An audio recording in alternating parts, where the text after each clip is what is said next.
are so bright.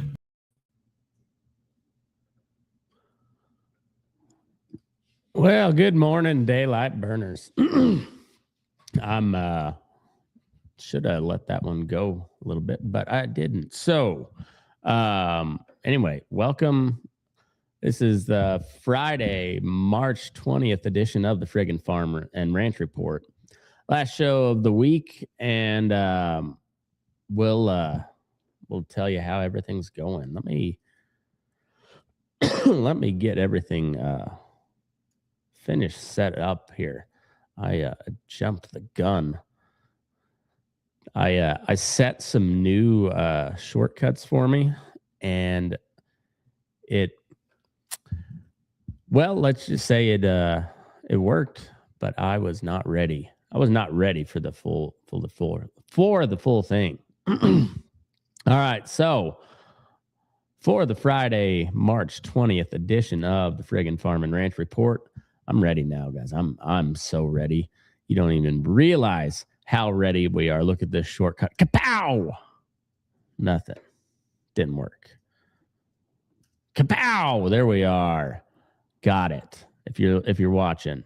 I got my first slide up and it looks cool. It's got a feedlot in the background. I didn't do any of this part. This is all this one I think is ChatGPT if I remember right. But anyway, feed grains jumped hard yesterday. So corn, beans, meal, wheat all climbed due to tight fundamentals, and dry weather finally woke up the boards. That's not my direct quote, but I think that's pretty good. It's pretty accurate.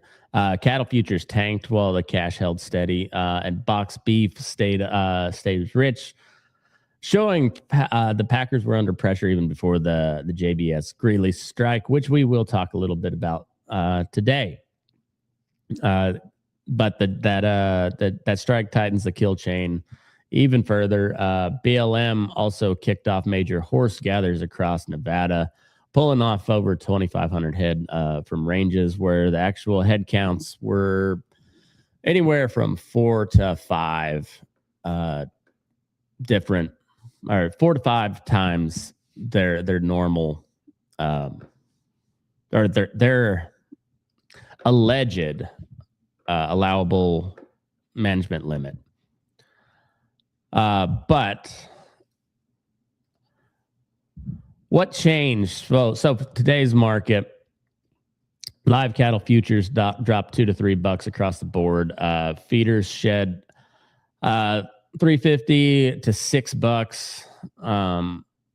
Cash bids held steady around $2.32 to $2.35 on the Fed Cattle Exchange, but pretty light trade. Corn pushed up 5 to 7 cents higher to the mid 420s. Soybeans and 2026 contracts added 67 cents. Soy meal jumped $7 to $11 a ton, and wheat stacked another rally day on top of yesterday's with 11 to 23 cent move. Grains are repricing higher on strong exports. Tight on old crop corn, and wheat. The wheat's quiet bull run. Feed costs aren't backing down into spring turnout. So the cattle board weakness ignores USDA's higher steer price outlook and steady cutouts, widening the bases as the traders bet on packer margins. Excuse me. Packer margin squeezes from slower kills. On the ranch level, you're probably going to have to rerun your cost of gain sheets now, because higher feed with softer feeders means tight break evens for backgrounders and feedlots. Positive basis on fats let you get some value with the hedges, but don't chase the board lows. You got to wait for the cash to prove itself. Small operators, you got to lock up byproducts before the local basis follows the futures on up. So the USDA's March outlook, we talked about this a bit. But we're not just rehashing, still trying to add some context. So the 2026 beef production, they cut the production outlook to 25.8 billion pounds on a slower slaughter, and that's despite having the heavier carcasses. But it jumped steer prices to about 242 a hundredweight on average. Box beef choice eased to about $400. Select just under that, so it's real tight spread. Signals that the Packers are going to pinch even as the grilling season is happening. So that choice select spread is very narrow, which means that just overall beef demand is strong while supply is low. I think that's what that means. That's how I'm taking it. Correct me if I'm wrong. But I think that just means that beef is high no matter what. So the slaughter slowdown plus the high cutouts means that margins are coming, or they're getting real thin. The Packers chase committed cattle over open market bids. So the futures dump on the futures dumped on the kill. The fears about the pace of the kill, but long-term tight supplies are still going to support cash if disruptions like strikes, if that doesn't snowball. So cow-calf leverage stays strong. USDA confirms shortage type pricing power. Feedlots got to time their show list around formula ties to cut out. Softening boxes hit grids quick. Your hedge basis strength is now. Spring volatility is coming either way. Excuse me. So, and moving on to the JBS Greeley strike, we did cover it a little bit yesterday. Going into further context, I did some research on this. I reached out for comments. So before we get started, I reached out to the following: JBS Swift Greeley, the local union there. I think it's the UCFW local number 7, who is on strike. I reached out to Five Rivers Cattle Feeding, and I reached out to National Cattlemen's Beef Association, U.S. Cattlemen's Association, and RCAF USA. As of this is where are we at? 9:15 Pacific Daylight Time. I have heard back from Bill Bullard of RCAF USA and nobody else as of yet. I did send all of that out pretty late last night. So, but that being said, I still haven't heard anything back. I looked for a contact. My contact emails were not working for both NCBA and U.S. Cattlemen's Association. So for anybody who's a member of those organizations and would like to know that pertinent info, if somebody could fix that, that'd be great. So I just sent them a tweet, both asking for comment. As I said, nothing heard back as of yet, but except for Bill Bullard, and I will be having him back on the show in the near future. He's going to be out of town in Washington, D.C. next week, but I will be touching base with him while he's there. So that's kind of cool, finding out what's going on. But then we'll have him on for about an hour-long interview when he gets out of D.C. and has time to talk. But for this morning, he had for comment from RCAF USA, quote, "A strike caused reduction in slaughter at the Greeley plant will potentially back up cattle, giving beef packers even more leverage to lower cattle prices. We hope the strike doesn't last long, as it will be the smaller family scale feedlots that will be challenged to sell their cattle in a timely manner." End quote. So that's Bill Bullard from RCAF USA. I believe he's still president over there. I don't know if CEO, but anyway, he's the main guy over there at RCAF USA. So roughly 3,800 UFCW. So that's United Food and Construction Workers, I think. Commercial, United Food and Commercial Workers, local number 7 members walked out of the JBS Swift beef plant in Greeley. The first major meatpacking strike in about 40 years since 1980s. It's now into day 4 after a 99% strike authorization vote. The plant is limping at reduced capacity with picket lines up and some workers crossing, and JBS trying to keep kills going while public and political pressure builds. At full tilt, Greeley can run about 6,000 head a day. So right now they're running somewhere from 40 to 50% capacity, with some workers crossing picket lines and returning to work. But at 6,000 head a day, that's especially if it's completely shut down, but even running at 40, 50%, that's those big numbers for the national beef numbers. So the union had fired unfair labor practice charges well before the walkouts. Talks had dragged on for months, and reports out of Colorado say that the plant is running under normal head counts, which sends some cattle to so it's running under normal head counts, about 40, 50%, and it's sending some cattle to other packers and and then just leaving some of them just sit on feed. So union demands are centered on wages that actually keep up with the last couple of years of inflation, cutting what workers say is more than $1,000 a year they pay out of pocket for required safety gear. So that's PPE that the workers are forced to pay out of pocket for. Slowing down the line speeds, they say, are unsafe, which we talked about that yesterday. I think if I remember, the numbers were jumped up from 390 head an hour to 420 or 430, which, I mean, that's cooking right along.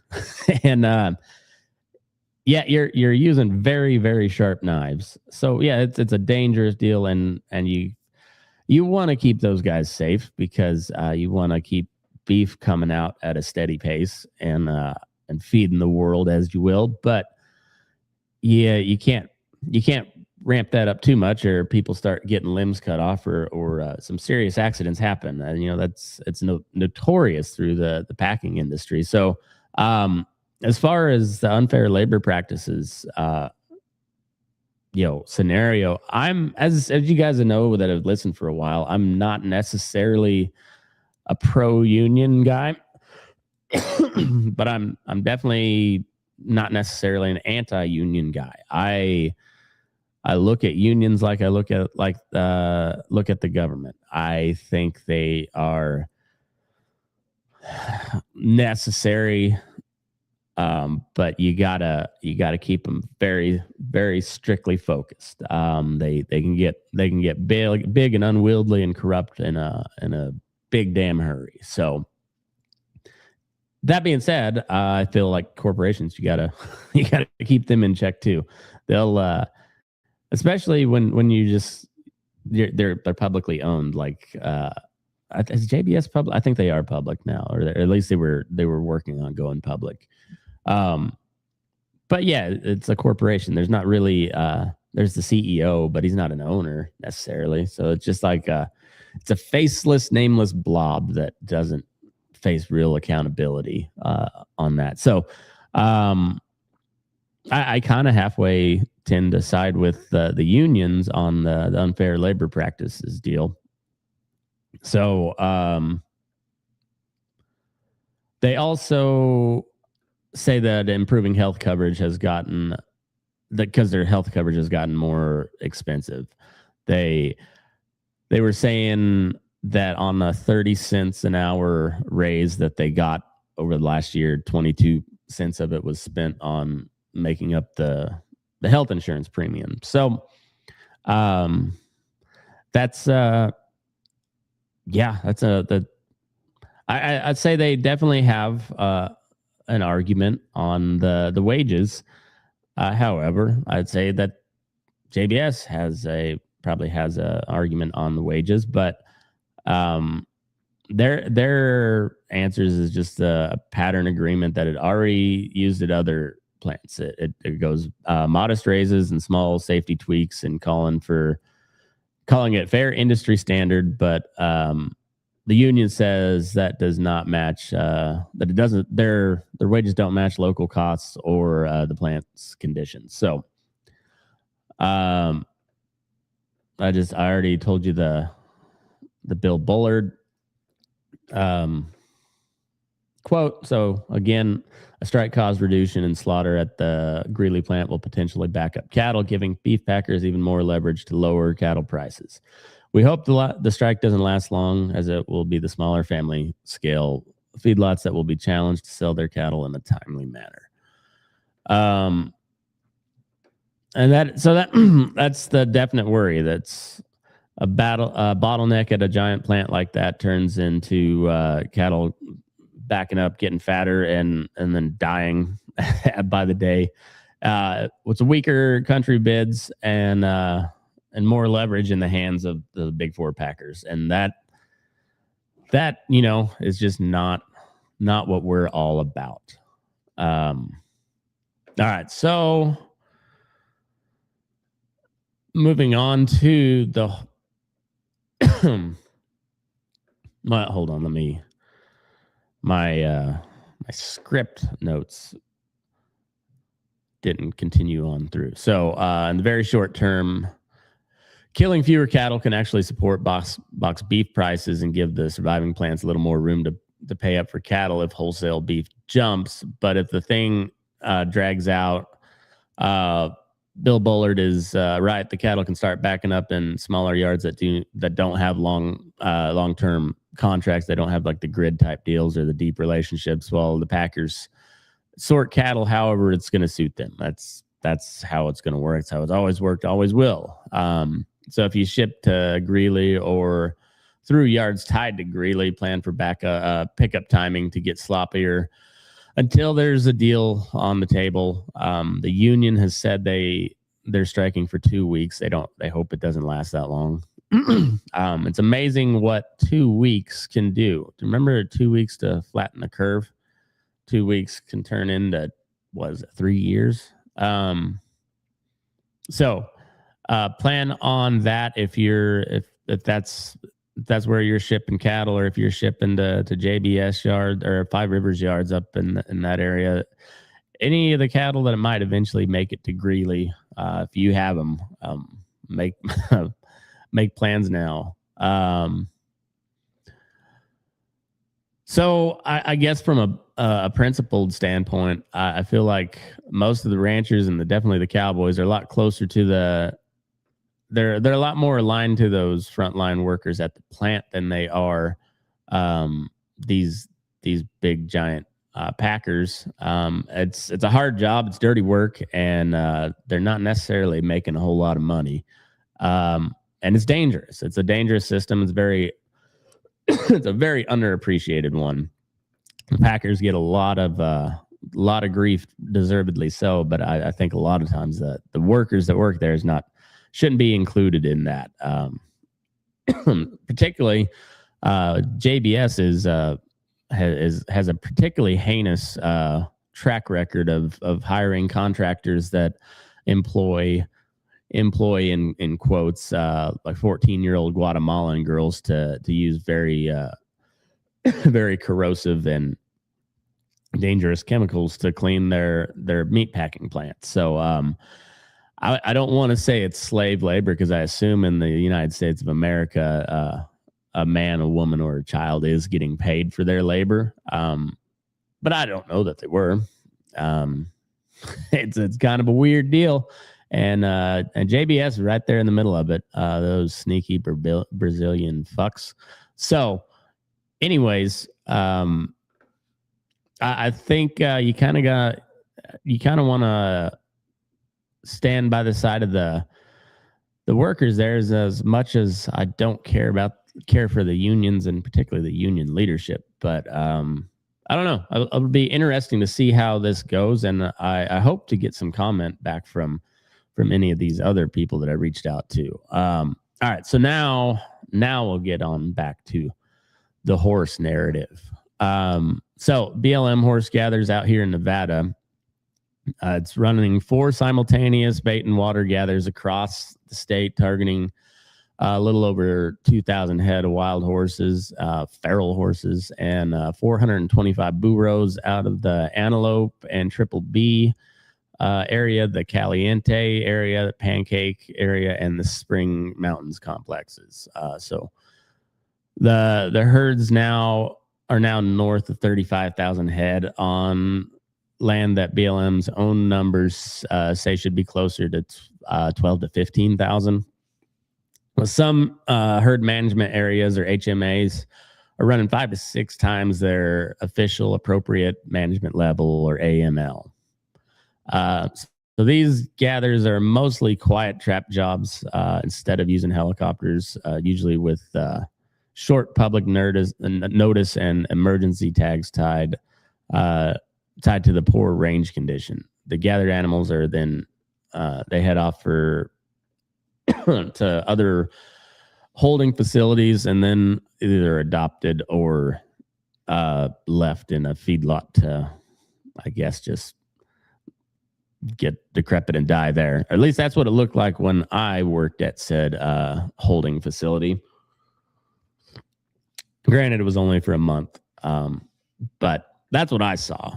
I picked up my fair share of dead horses from those holding pens, and they were not ever going to be adopted out because of I think if they're older than 6, they can't be adopted out. So we can't kill them. So just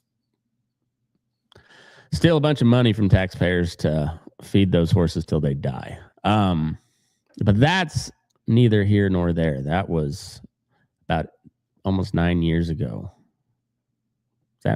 Almost 9 years ago. Okay, so the overpopulation is not just an abstract number.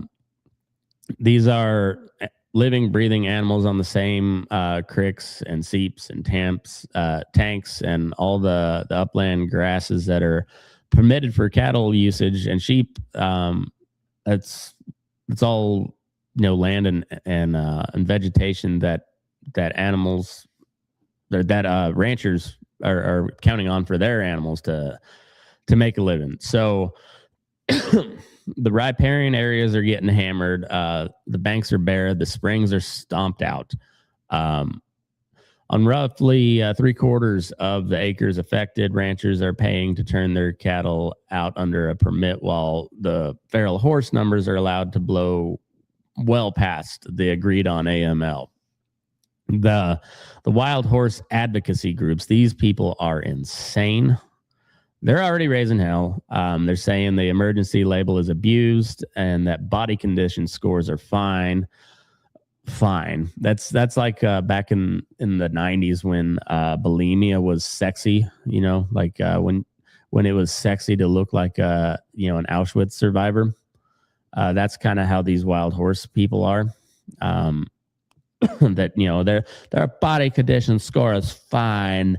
Nobody is ugly on a horse. He's not malnourished. He's not privileged. He's not nutritionally privileged. No, they're starving to death because they ate all the fucking grass and we're not allowed to manage them. Before the whole Wild Horse Act or whatever it was, the ranchers that ran that country with cattle, they would gather the horses, they would introduce new blood from time to time, and then they would pull the horses that they wanted to use for ranch work, and then they kept the herd manageable and better off. Now you just have a bunch of slop and a bunch of and it's not even just, it's not like any of the other DEI left-wing cottage movements where it's all led by a bunch of bellowing purple-haired communist dyke wildebeests. No, you have like a bunch of like pudgy, wealthy, or at least have some means about them, middle-aged white women who just love the horses, and you can't touch them ever. And yeah, so they're already up in arms. There's all sorts of posts. If you're on Facebook, I don't do the TikTok as much, so I'm not sure on that. But I know on Facebook I've already seen there's dozen or so dead, according to the BLM numbers. Only one of them was actually was like accidentally killed. The rest of them were poor condition or blind, so they had to put them down. But they say the body condition scores are fine. This is the wild horse crazies, and the BLM is just funneling horses towards a slaughter pipeline through adoption and sale. The BLM points to range trend data and the photographs that showed the country being just devastated. And so that fight's not going away anytime soon, but I'm glad to see that we're getting rid of some of them. For the ranchers in northeastern and central Nevada, the BLM actually follows through and holds the numbers near the AMLs that are agreed upon. Then this is like the first real step towards getting back to some sort of sanity on that of managing those ranges and getting some grass and water back in there. But it's not going to fix anything this year. Those riparian zones and the perennial grasses that are devastated. It takes a long time and being very careful with it to get that back to where you can actually run cattle and horses side by side and make sure the rest of the wildlife is able to grow and thrive out there. It's going to take a long time. So, yeah. And then I guess, on the same side of things with the fires is if you're running cattle on these things, document it. Got to document it. Photos, notes, and dates, what the springs look like, what the banks look like, what the slope above them looks like. If the gathers are done and the horse numbers creep, just keep creeping right back up.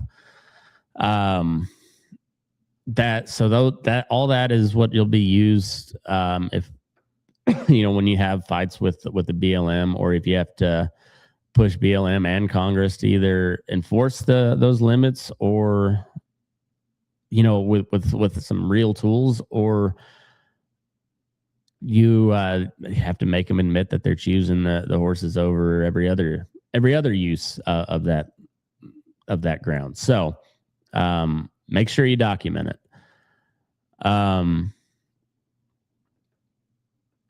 So next slide. Weather and fire. So updated maps still show that more than 40% of the U.S. is in some form of drought heading into spring. So the Four Corners area, the Front Range, and a big chunk of the High Plains is flagged as an elevated wildfire risk. Snowpack is real thin across the Rockies.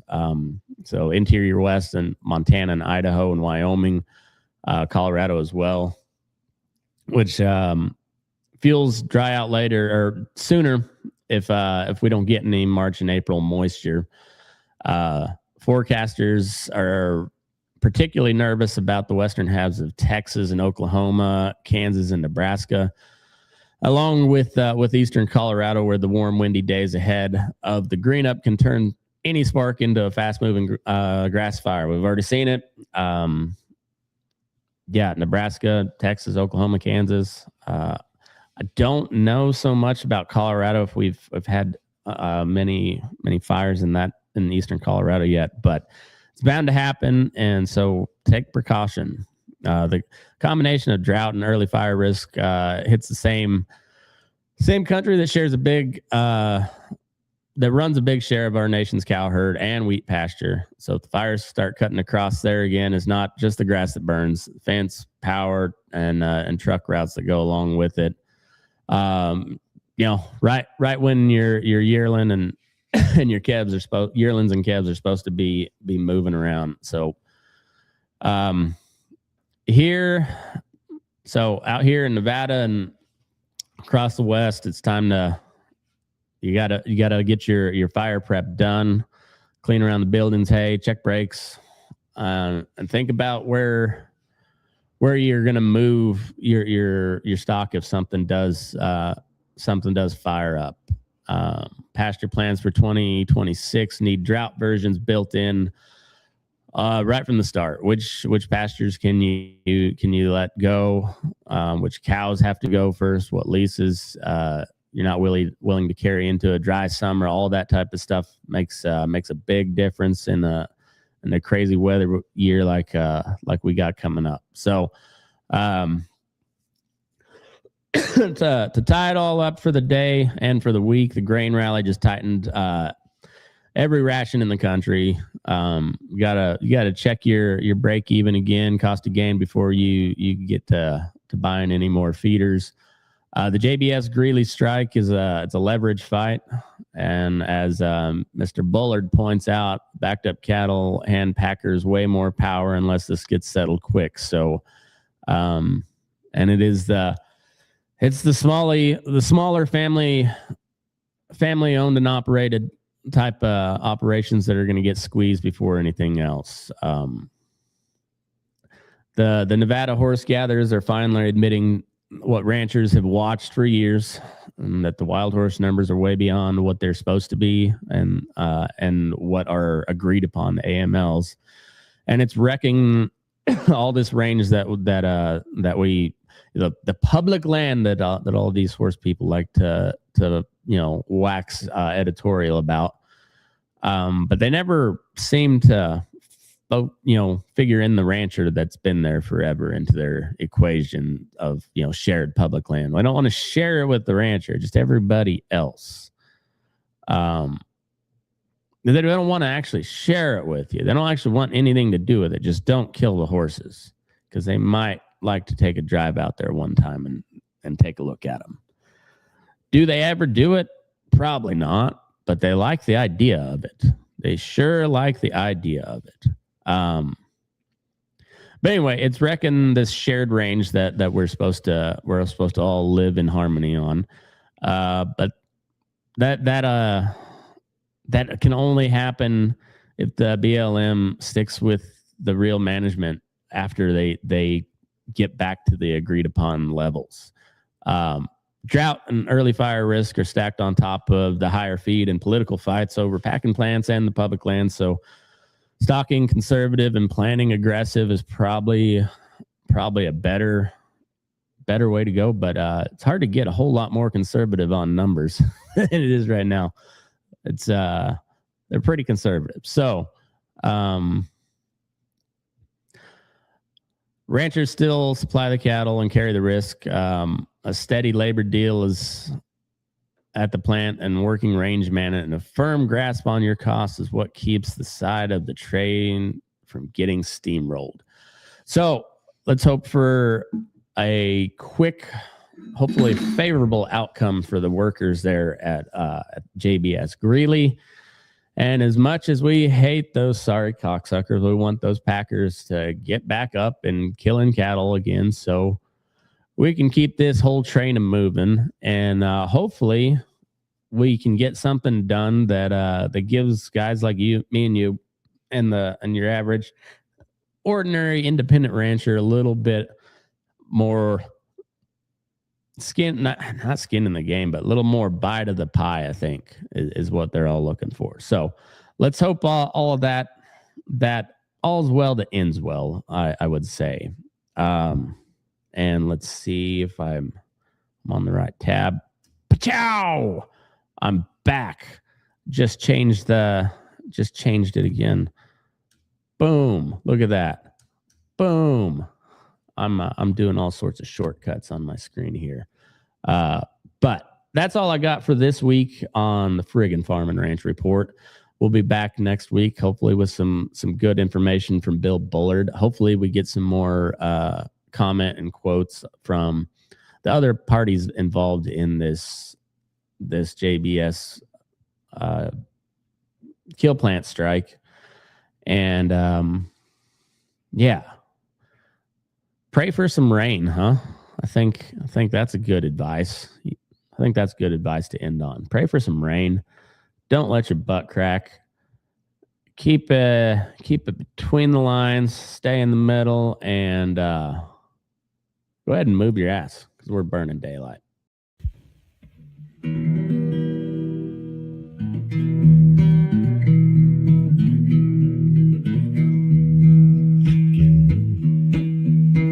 Your eyes up in the morning beneath the stars so bright.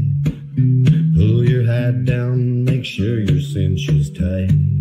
Horses kinda snuffy, cold chill up your spine. We'll get your ass moving, son, we're burning daylight. Burning daylight. Burning daylight. In the saddle till the job's done right.